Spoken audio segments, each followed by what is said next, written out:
Hey everybody, YouTube subscribers, Facebook friends and group members, and anyone who's found this video wants to learn more about Andy's guitar charts.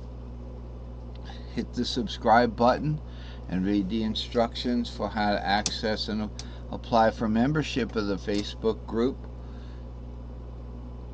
I have three charts that I've made. This one I want to review this because we had some technical difficulties, which I hopefully remedied, and so we could look at it again. So the first thing to realize with this chart is that we have a stack of long patterns and a stack of short patterns.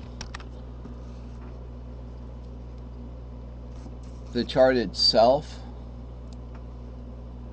is 2-2-5, pattern flow long and short, fourths move up and fifths move down, moving the chart up and the chart down. So that's opposite to the way that the strings actually stack up. Let's look at these string shapes in the string shape circle here. I'm going to use this diagram for the string shapes.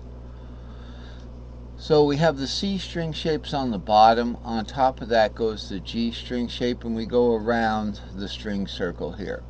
C, G, D, A, E.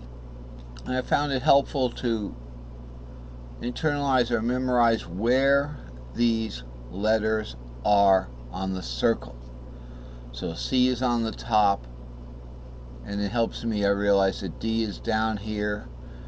Okay, and the A and E are over here on the left, which is where most of the sharps are.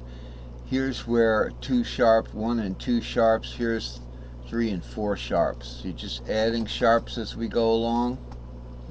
C on the top. The little letters are the in-between letters in the word caged. Okay, so I found that was very helpful. So here's our word caged.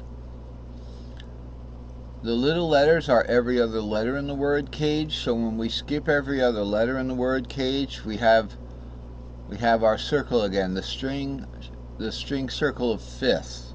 That's string shape fifths, not note fifths.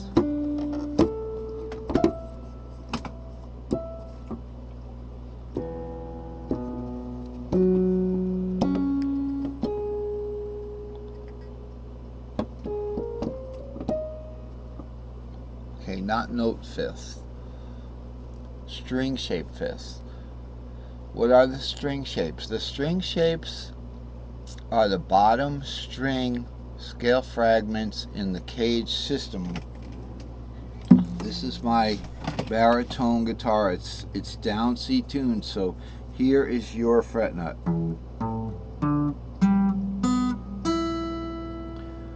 Okay, mine's down here. Here's yours. Here's your E, real deal E.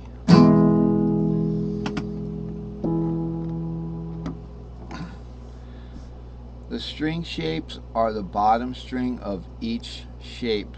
So if we start with the C shape,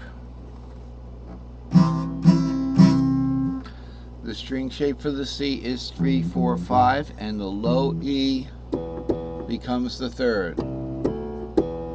Okay, if we go to the A, the real deal A,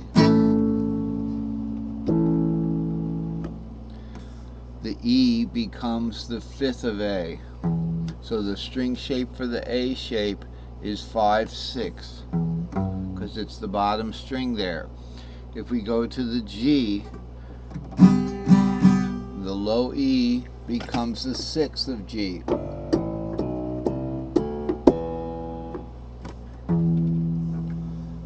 Okay, if we go to the E, it becomes the root. So the E string shape 7 root 2, the bottom string is 7 root 2, and the E becomes the root. That's the only one where the string shape isn't the note on the left. It isn't the lower note, the inner note.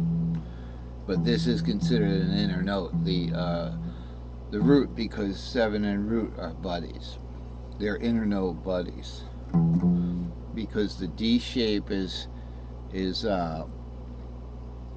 the key of C. The D shape is 2, 3, 4, and the C shape's 3, 4, 5. Okay, in the key of E it's 7 root 2, and the G shape in the key of A is 6, 7 root, in the key of E rather.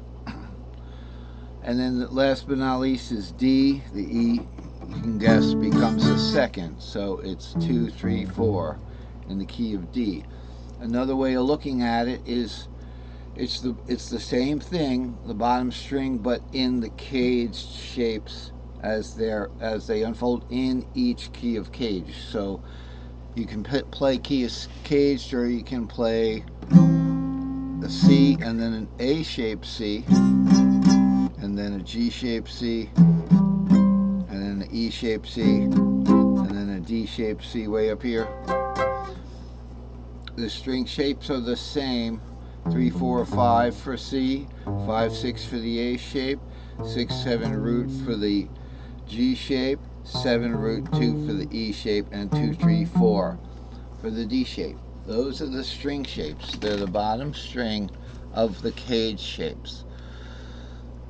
So here's the way they stack up to make a virtual unwarped fretboard. Unwarped means perfect fourth tuning, means instead of you get on the top 3 strings. So if you have this situation, to make it sound like that, the top 2 strings we have to, of the pattern here, we have to bring them to the right. Okay, so in C we have a C shape, a G shape, a D shape, an A shape, and then we have to bring the E shape and the C shape to the right. When we do that, bring it over to the right, these top 2 strings, and that gives us our C box. That gives you that C that's kind of in the lead there when you do your long C chord there. That's how that C got the lead in that C, and then the lower D position, which I can play.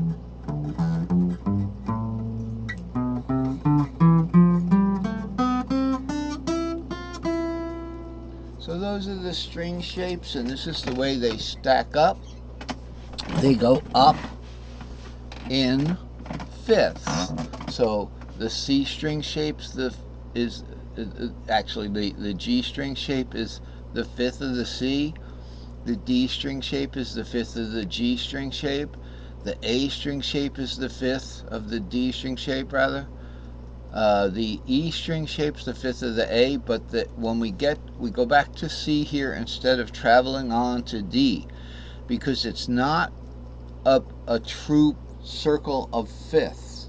A circle of fifths would go from E to B, but it's an augmented fifth from E to C if we're going to use letters to help us get around. And more often than not, you'll just be able to do it in fifths. The only exception is between the E and the C, and the reason likely is because between the E and the C here, all right, here's the C and here's the E.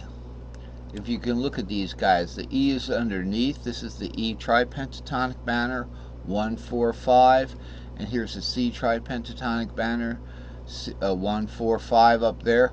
We have a no play fret there, kind of a missing fret. They're not borderline neighbors. There's a highway between them. There's a river between them. Okay, that kind of thing between the E tripentatonic and the C. But otherwise, between the other tripentatonic fifths, like between C and G, as you know, C is the fifth of G.